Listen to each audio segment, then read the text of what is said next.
Welcome to Capital Link's company presentation series.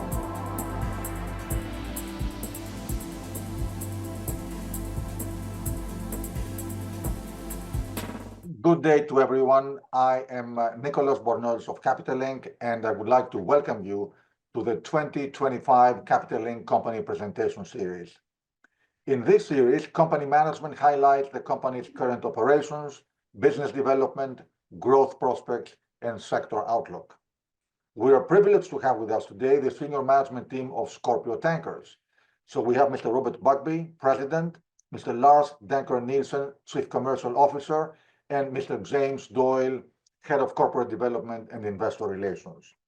As you all know, Scorpio Tankers is a provider of marine transportation of petroleum products worldwide, and the company currently owns or lease finances 100 product tankers with an average age of 8.7 years.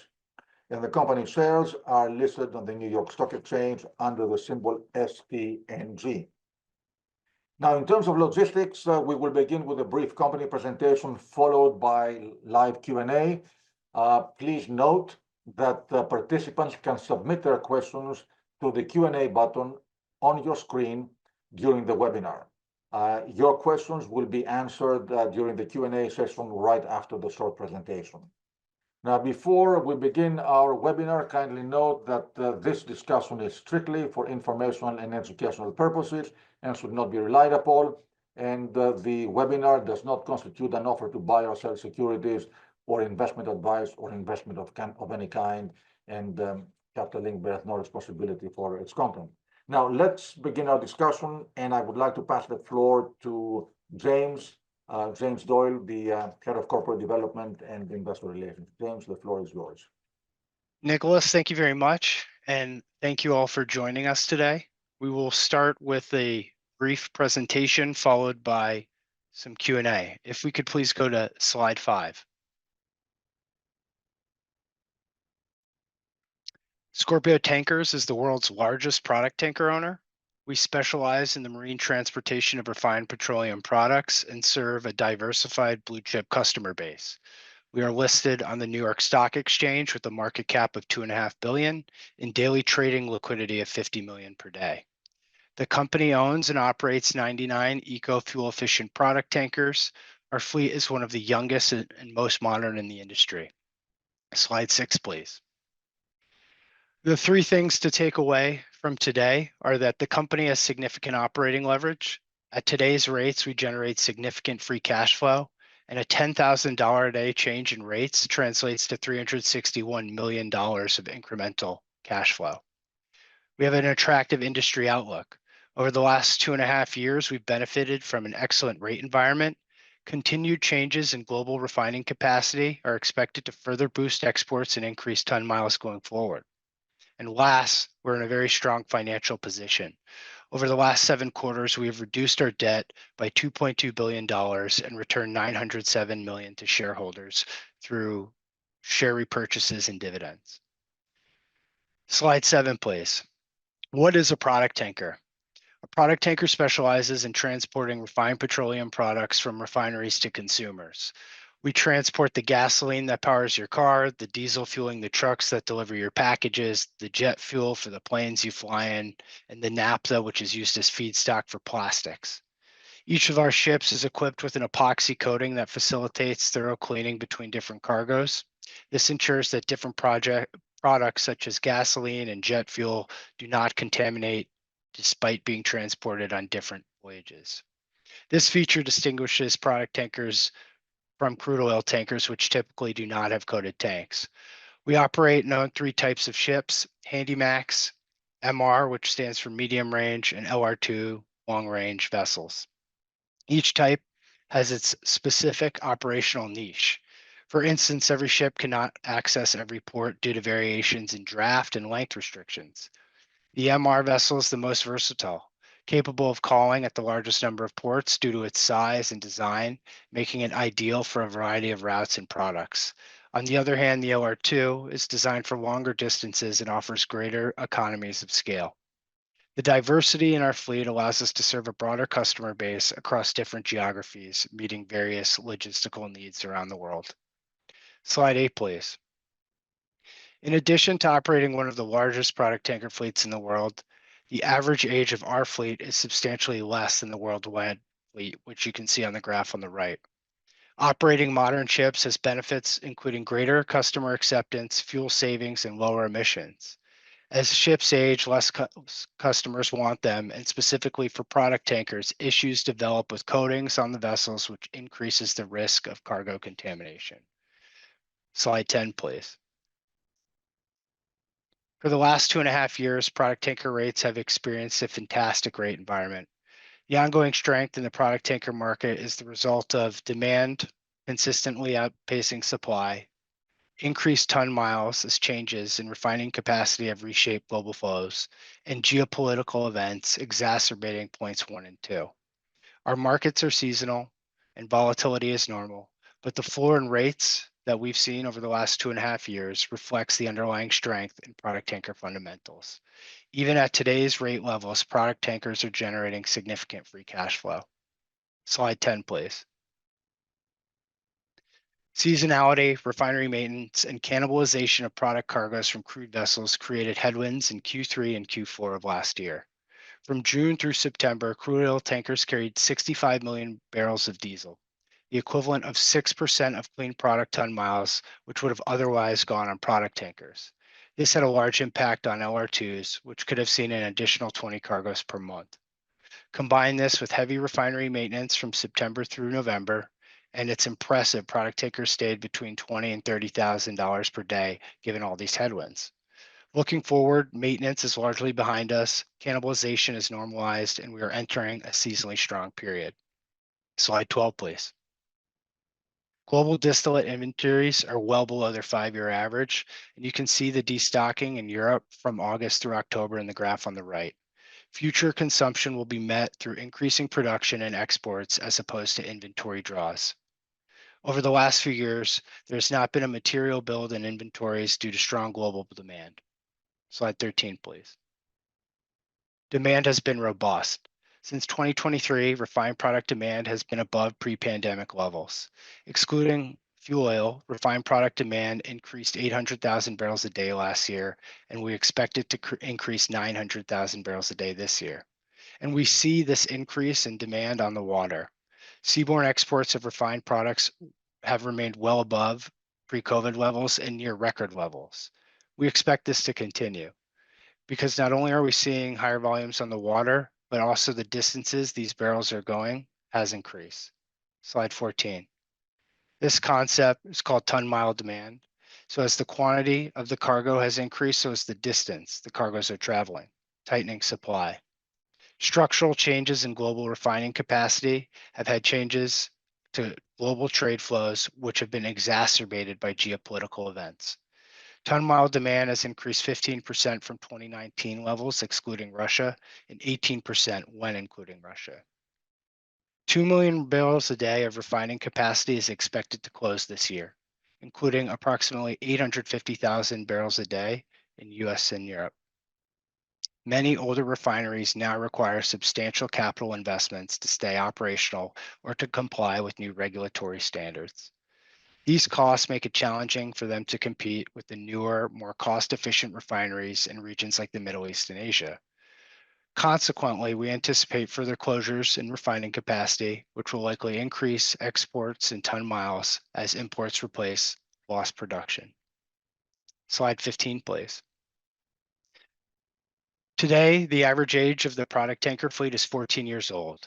As you can see in the graph on the left, the last time the fleet was 14 years old was in 2004, and the order book was 40% of the fleet. The order book currently stands at 19% of the fleet today, and these vessels will deliver through 2028. As you can see from the graph on the right, half the product tanker order book is LR2 vessels, which is meaningful because a large portion of these vessels trade in the crude oil market. Slide 16, please. To put this into context, in 2024, the combined Aframax and LR2 fleet carried 16.5 million barrels of crude oil and refined products per day.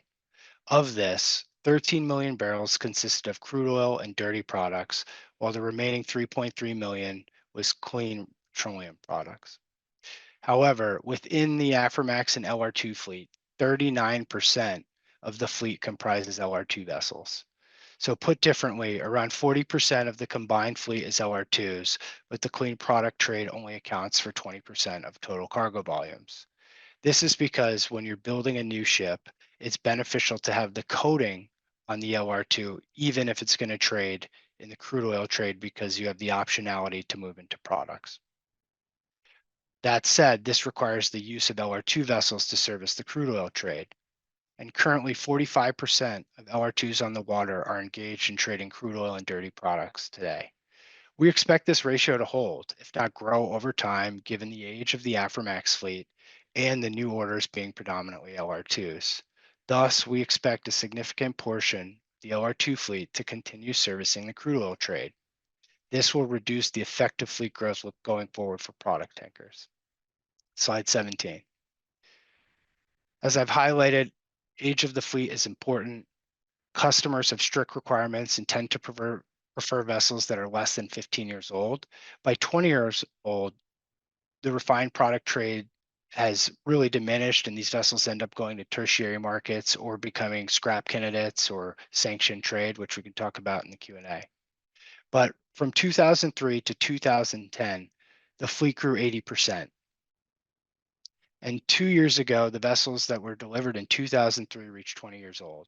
So each year, now through 2030, a large portion of the early 2000s fleet growth reaches 20 years old. And this year, if you look on the right-hand graph, 17% of the fleet will be 20 years and older.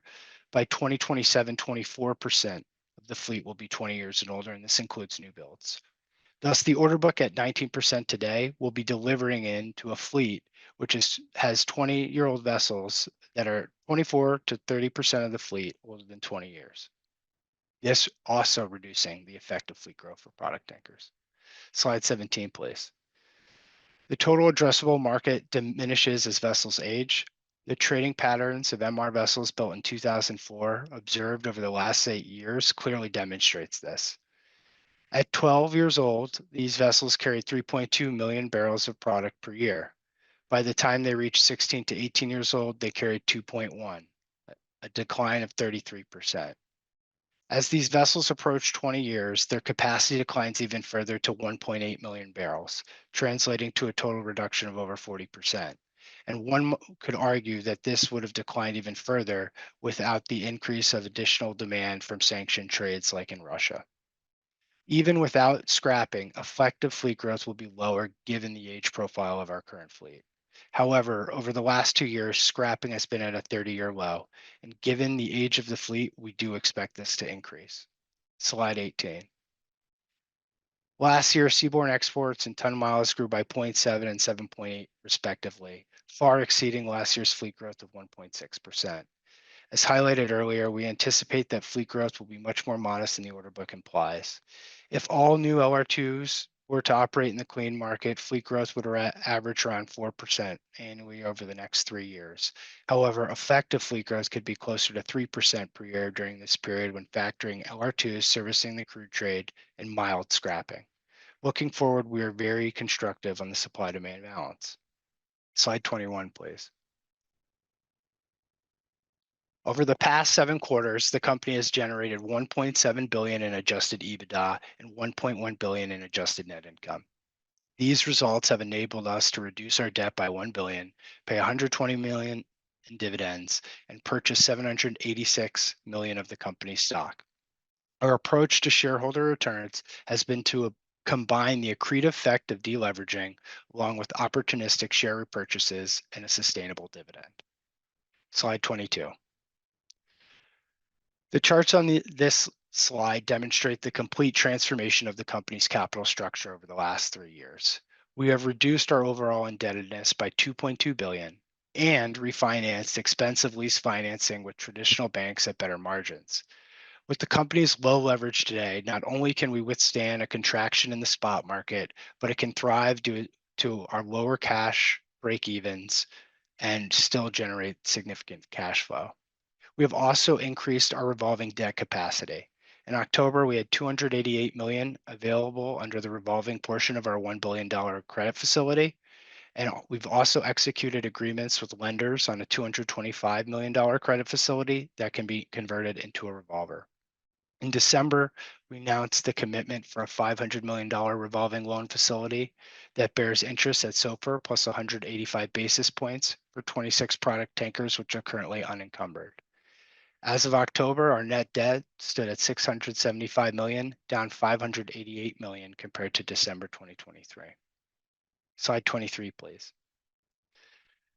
Through the end of 2025, our ongoing quarterly scheduled principal repayments are less than $20 million per quarter.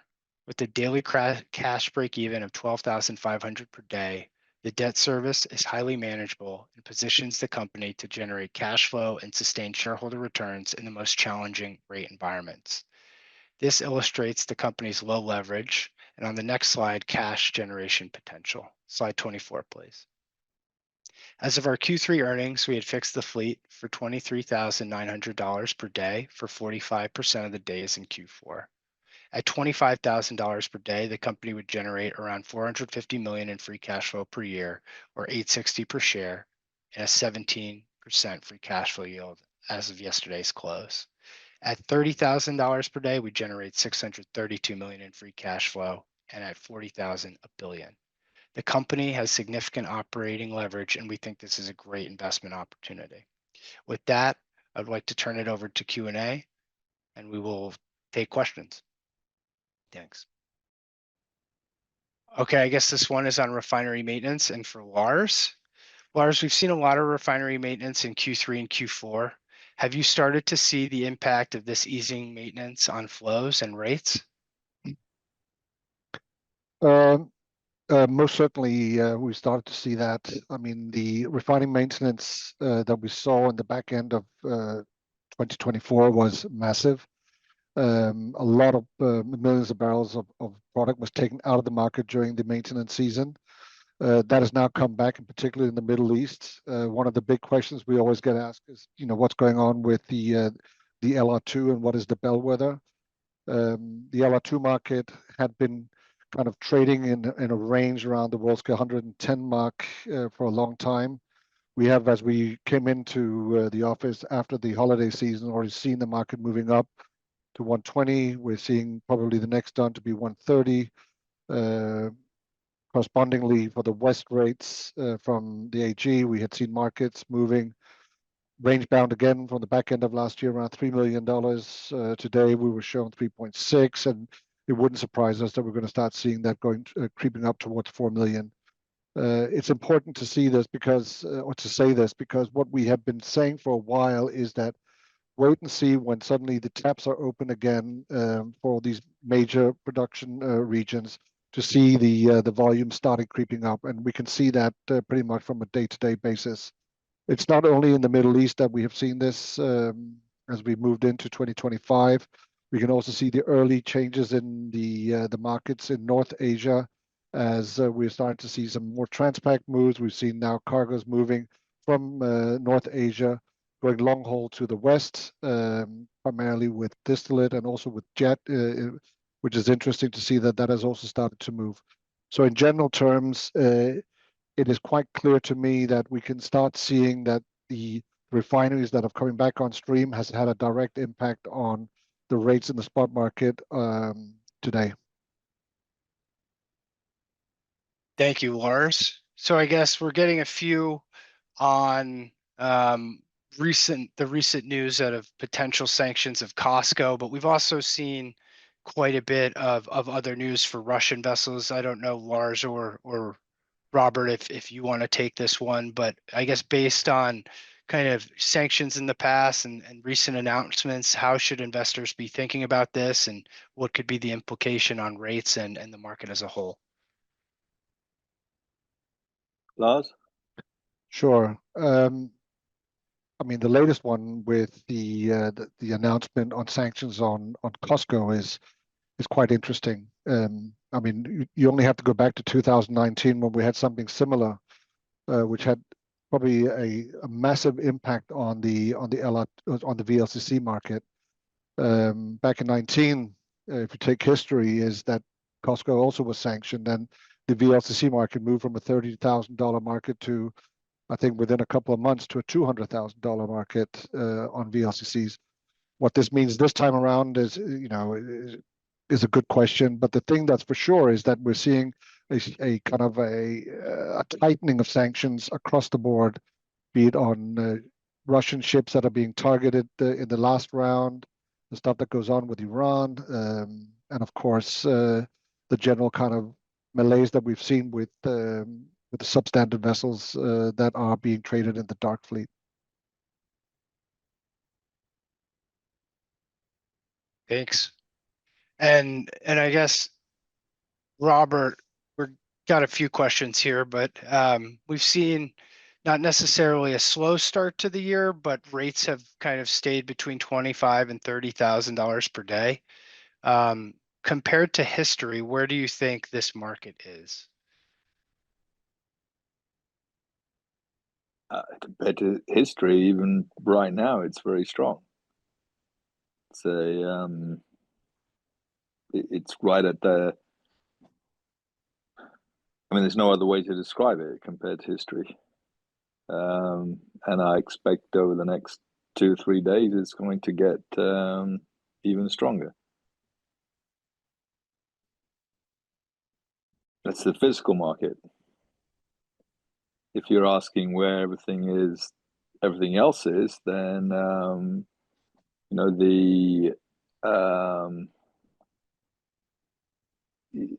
if you look at the actual stocks themselves, they're acting more as if we're in 2009, where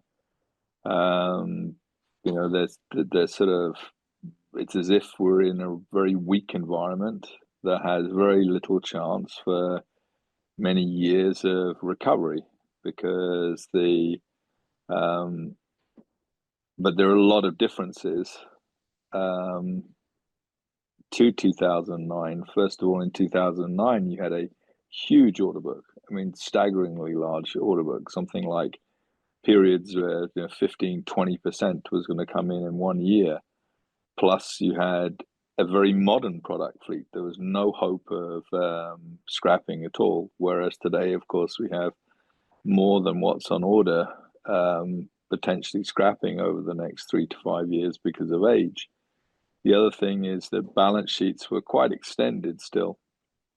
In 2009, public ship owners had very large order books, by and large. They kept leverage fairly high through that process, through that period. Whereas today, public ship owners, and Sting itself has 0 vessels on order, and the balance sheets are extremely strong with very, very little leverage. So it's really quite a kind of confused market at the moment, with very strong physical, very strong companies, and very weak stock prices that are actually anticipating in their valuation worse than 2009. Okay, well, circling back to rates, and then we'll do some more later on kind of capital allocation in the balance sheet. I guess, Lars, this one's for you. We have seen kind of the VLCC Suezmax cannibalization normalize or stop. I guess, how are you thinking about it going forward this year? And one thing to add to this that's not in the question, but I think there's very few VLCCs and Suezmax vessels delivering this year. So maybe if you could highlight a little bit about new builds, but then the challenge of trading a VLCC with distillate and the implications there. Yeah, I mean, first of all, you're right. I mean, there's very few VLCCs being delivered in 2025. But the fact is that in every January, there is always a flurry of new buildings that come out that, because of their virgin tanks, can load distillate. This is par for the course. It's very normal, and it's not something that we are concerned about. The thing here, of course, is it's quite interesting to see that so few of the very big ships are being delivered compared to what we've seen in the previous years. The thing that we saw in the middle of the year, when LR2 rates were elevated at around $7 million, the spread between VLCC and an LR2 was such that the margin for cleaning up a vessel, which could cost you a lot of money, $1 million, to clean up a vessel to be able to load a particular cargo. On top of that, the risk of contamination had also to be factored in from the trader's perspective, so that margin had to be that much larger. Now, as the VLCC market and the Suezmax market suddenly increased, as did the Aframaxes in particular, that margin has kind of drawn in. So we will not see the elevated element of cannibalization as we saw in the middle of last year. In particular, we also see that the Aframax market has also rebounded, in particular in the West, so that you have a kind of a natural balance point where the crude market is now catching up to where the clean market was, so that there is not that impetus or the margin available to be able to cannibalize across. It's almost like a positive problem if you can infer that you would have those type of ships doing that, because that would say that you would see LR2 markets trading at the elevated levels again. But the fact of the matter is, it is not just something you do. You need to have a huge margin between the two markets to be able to do that. And we saw that kind of for a couple of months in the middle of the year, of last year. Right.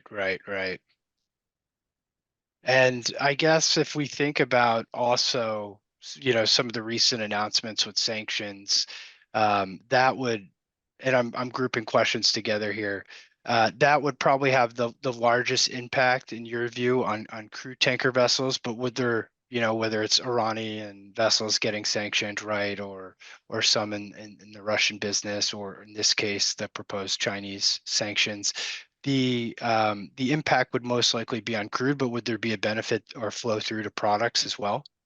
It certainly has a flow through to products, as we've seen in the past as well. We obviously encourage a very strong crude market, because of the LR2 Aframax joined at the hip, if you will, as you kind of referred to initially in your presentation. That crossover has been more apparent over the last couple of years because of the coatings in the newer vessels. But what we will be seeing, of course, is that it also costs a lot of money to clean up a vessel to go from one to the other. So, if we see a very strong crude market, we will see more clean vessels of the older generation move over to crude, which of course then will restrict supply on the LR2s. So it will have a win-win kind of element to it. Okay, and then kind of still working on sanctions, but Robert, maybe this one is for you. And I guess, what do you see as the potential impacts from some of Trump's proposed tariffs, and what can the business do to manage through either these benefits or some of these risks?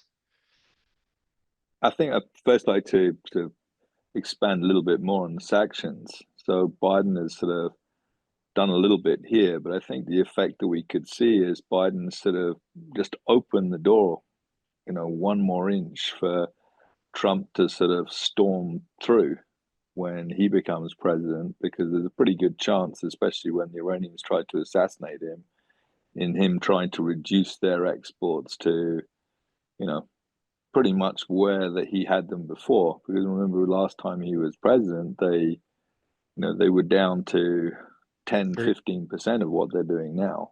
So I think that's the relevant part to the sanctions. I see the announcement today on the Costco thing as, what do you want to call it, the second step, or the the lower tip of the iceberg before the next sort of big ones come along. I think in terms of Trump's tariffs, I think that, look, I don't think we really know at all. I mean, we don't know whether it's a negotiating posture, what will really happen between then and that period. So I think we have to set that aside at the moment. I think that the other part of it, though, is that related to sanctions would be the whole Soviet Union, Russia issue here, in that I think he's going to, not necessarily be so keen to support NATO or support Europe without Europe playing ball here and taking more of US energy as imports. So I think those two things, what could happen with Iran, plus what could happen with regard to US carbon exports, are going to be big positives, either way you look at it, with the Trump presidency. Yeah, that's really interesting because we also have this unique perspective on what happens with all these 20-year-old ships as well. So you have all the sanctions going on, and then you kind of have this gray dark fleet where, we don't really know who owns the ships. They're not properly insured, but it's becoming a much larger percent of the fleet. And I guess, Lars, you deal with this on a day-to-day basis. A 22-year-old MR, I mean, where is it in the world? What does it do? How difficult is it to say, or can you even trade that vessel in Europe or the US, for example? I mean, categorically, I can say that anything that starts creeping up towards 19 or 20 years is going to have great difficulty in fixing any type of business in a primary and to some extent also secondary market. Once you get across that threshold, you're going into tertiary markets, which will include gray, dark fleet, cabotage, coastal, fuel oil in other markets that are not kind of regulated in the way that markets are in our primary markets. Certainly, you're not going to be fixing any of the oil majors. And by virtue of the way the fungibility of the trade, a lot of the oil traders are also going to have that flexibility because they want to be able to sell that cargo they have on board that vessel to other counterparts that will require younger vessels. It is clear that when the markets were very poor going back a number of years, you had this growing interest of having max 15-year-old vessels as being the threshold. As we moved into this kind of very stronger environment, you've seen a bit of a creep up on 16 and 17-year-old vessels, especially on the smaller units. But it's quite clear that anything that gets up to the 19, certainly over the 20-year-old, you're going to have great difficulty in being able to fix those vessels in any kind of gainful way. And I think it's a case in point to mention that you've got a lot of ships. I think it's over 700 or 800 vessels in the dark fleet. If you look at the average age of those ships, they will never be able to come back into a primary market, irrespective of the fact that if suddenly we had peace on Earth tomorrow. So there is clear guidance to say that you have a lot of ships that will not come back into the primary market for whatever reason. But the most important thing is that as you're moving towards the 20-year-old threshold, those ships are going to be certainly at a huge competitive disadvantage to any primary or secondary market. That's helpful. And I'm combining a few questions here, but one of them has to do with new building prices and the order book. So I get one of the questions was, at what point do you start to get concerned about the order book? I think you have to look at the fleet age to answer this question and kind of what we've highlighted. So by 2027, you've got 25% of the fleet that's older than 20 years, and that's inclusive of new buildings, and then it jumps to 30%. If you look historically, we tried to highlight it with some of the fleet growth, 10, 12%, per year between 2002 and 2008. You're talking about 100 MRs every year, to put this into perspective, that are going to turn 20 every single year from now until 2030. I think I would defer to Robert on this, and we'll probably move a little bit into some of the financial questions. But Robert, I guess, how are you thinking about new buildings? Not that you need to order any because the fleet is so young, but we haven't really seen, say, new building prices drop. Orders have remained relatively firm, but there's a concern about kind of some secondhand values. And how should investors think about that? Yeah, I think that the secondhand values are, off their peak. That's not surprising. So far the start to the winter has been, whatever you want to call it, slow, disappointing, etc. And they're particularly secondhand prices are particularly focused on spot rates. So to the degree that we get a firming market, you'd expect that slide to stop. But by and large, prices still remain historically firm. They're they're firm related to the actual price of new buildings, and they're firm because of the time charter rate market and the spot rate, which you described as strong, maybe off its highs, but historically it's very strong. Right, right. And we have one here too that says, where are current rates?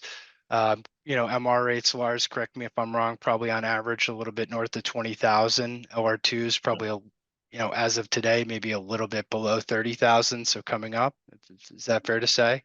So we have seen, a lot of volatility in the MRs, the LR2s, obviously with Middle Eastern maintenance easing and crude cannibalization normalizing started to come back. I guess, we just had the holiday season, New Year's, a lot of people took time off. What do you expect for time charters? Do you think we'll see more activity, in the market as a whole? Or do we kind of have a period where things slow down because the bid and the ask gets too wide? So I think the bid and the ask, just to answer your last part of the question, is probably a bit wide right now as the market is seeking direction post-holiday season.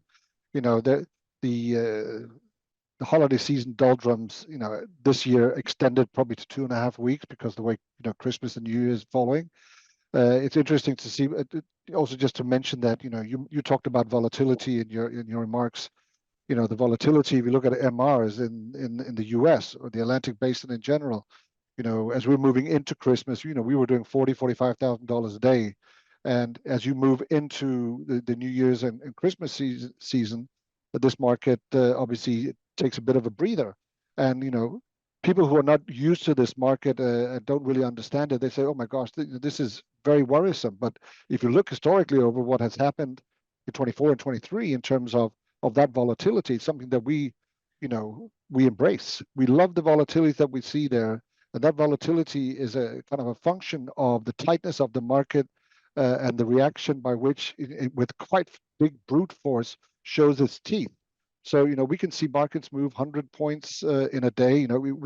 We have seen markets back in October or was in early November where the markets moved $10,000-$15,000 in a day trading. So that in my view is a wonderful kind of sign of the capital capacity utilization is at a much higher level than we have seen in preceding cycles.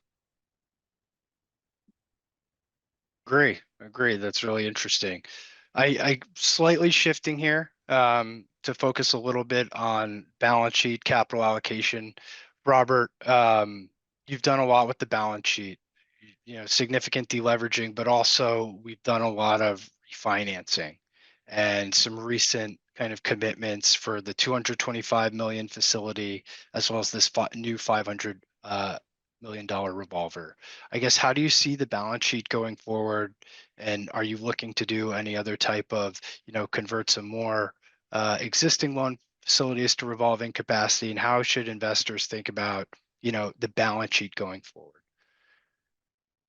I think it's difficult to give detail, but I think we've got maybe one more thing to do, which would put us in a situation where we really have nothing more to finance for 2-3 years, that we have tremendous liquidity, even excess liquidity, and then I would think you have done what you can do in the balance sheet to create a super strong, diversified,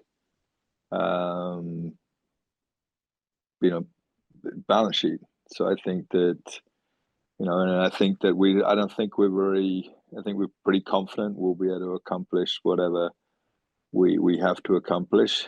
As you've seen, we've been continuing to improve our facilities. So that's how I would answer that one at this stage.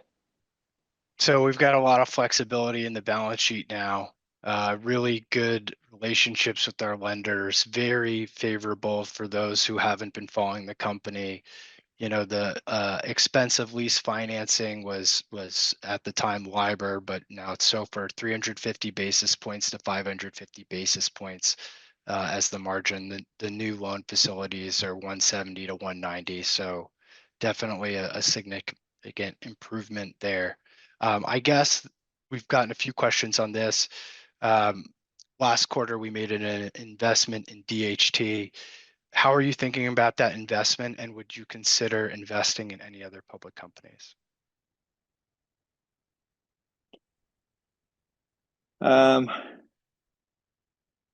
We're considering that as an investment. That's what it's there. That's the the release that was made. I noticed that through DHT's buyback, we've now moved to 4.99%. So if DHT continue, then we will become a forced filer, but we will we would maintain our passive position there. We think it's a great company. We think that both the VLCC and the VLCC market's been promising a lot, delivered not much in the last 2-3 years or so, but we think is ready to deliver. And we think that the Iran issue is real, that's going to stimulate the ton miles. And it's a very complementary, as Lars has pointed out. What's good for the VLCC market is good for the product market. We consider it liquid. It's they're freely tradable securities. At this point, there's no thought of investing in any other company. We think that that's the premium value crude oil company. Great fleet, doing all the right things, good commercial performance. And the other tanker stocks in the product side would be, it would just be like investing in Sting itself. There's no form of diversity or benefit to doing that. Right. And given there's some questions on the price to NAV discount and repurchasing your shares, well, first I'll just say we haven't disclosed or provided an update yet on share repurchases, so obviously we can't mention anything related to that. But given that similarity, you would prefer kind of purchasing your own shares. There's some questions here on dividends and share repurchases, which I'm going to try to combine together to make sure we cover everything.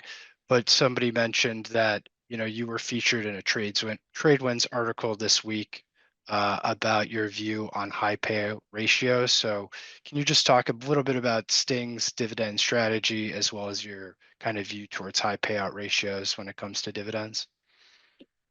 Yeah, I think first of all, we've got to look at any comments we make on dividends in the context that, we're coming from a US listed company with predominantly US investors. So I can understand that if you are, for example, Norwegian, you may have a different view because their tax structures are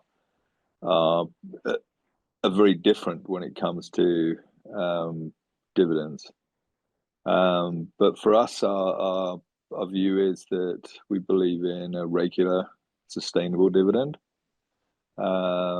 Like most of the companies in the NYSE and the S&P 500, etc. And we believe in that being fixed. The board can always raise it or lower it, of course, but it's not going to be a percentage or ratio of cash flows or earnings.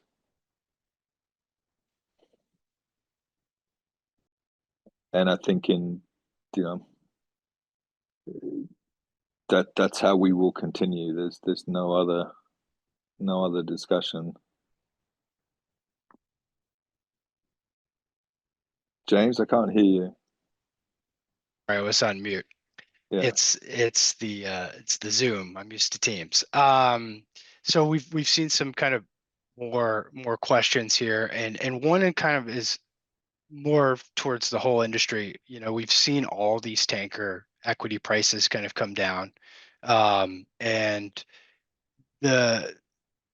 whether it's share repurchases, companies that have focused on share repurchases or dividends, this question is saying, you know, what do you think gets investors excited again, or what are they seem to be missing here in this story now? Oh, I don't know whether what they're missing in the story. I think that clearly, just to go back to dividends, we know from history that high payout dividends, that they perform very well in super strong markets. They get stressed out when the dividends start to fall as opposed to gain. And also, if companies, many of our competitors, strong companies like Hafnia, they're not in this situation at all. But historically, you've had companies that have maintained high leverage and paid out high dividends. And of course, if something bad happens in the shipping markets, that has normally resulted in catastrophic situations. The bankruptcies, the equivalents of Chapter 11s, etc. But I think that what are they missing? May not be missing. They just might not. There's a lot of turbulence going on at the moment. I think it's realigning themselves. Everyone sort of, it's the acceptance that 70,000 a day, $80,000 a day isn't strong. It's really unusually, incredibly, outside of 3 standard deviations. So it's just sort of realigning and saying to them, saying it's a mindset, instead of saying, oh my God, my tanker stock I'm invested in isn't on its highs and rates aren't on its highs. Oh my God, what's going to happen next? The whole world's going to fall apart. It would be to take a deep breath and say, well, what have we really got here? What we really got is a market that's still providing tremendous cash returns. We've got companies that have very strong balance sheets and ability to do things. And we have an environment that, there are a couple of things sort of against it that aren't perfect, but nothing sort of in crisis. We know that the order book itself is getting balanced by age. We know that the actual demand for products is still increasing, and we know that the rates themselves and the company themselves every day are generating strong cash. Right. And we also know that that even with the values coming off their highs, the tanker stock, or the product tanker stocks in particular, are trading well below, even if you cut the present values by 35%, in many cases, they're trading below NAV, especially as every day they're adding to their value. Right. We're running basically out of time. There's one more question to kind of ask, and then if you have any other questions, please feel free to reach out to us. And the presentation to an earlier question will be posted online. But I guess, Robert, one of the last questions was, given this large discount to NAV, we've been successful at selling ships at prices above NAV and repurchasing shares. I guess, how are you thinking about the potential for any further asset sales? I think we'll maintain the strategy that we've had all along, and that's to to be willing to sell vessels opportunistically when we've seen the right situation. That's as far as I would go. But we've shown time and time again our willingness to basically, we're not covetous of holding on to any ship in our fleet. So we'll do it on an opportunistic basis. Excellent. Well, we are now out of time. Thank you all so much for your time. And thank you to Capital Link, Lars, Robert, and everybody. Appreciate your time. And Nicholas, I'll turn it back to you. Well, Robert, Lars, and James, thank you very much. It has been a terrific discussion. I mean, you had an avalanche of questions, I think indicative of investor interest in the sector and the company. So thank you very much for joining us. As a closing remark, this webinar will be available for the replay upon demand on the Capital Link webinars website and also on our YouTube channel. And again, thank you to everybody for being with us today. Thank you so much.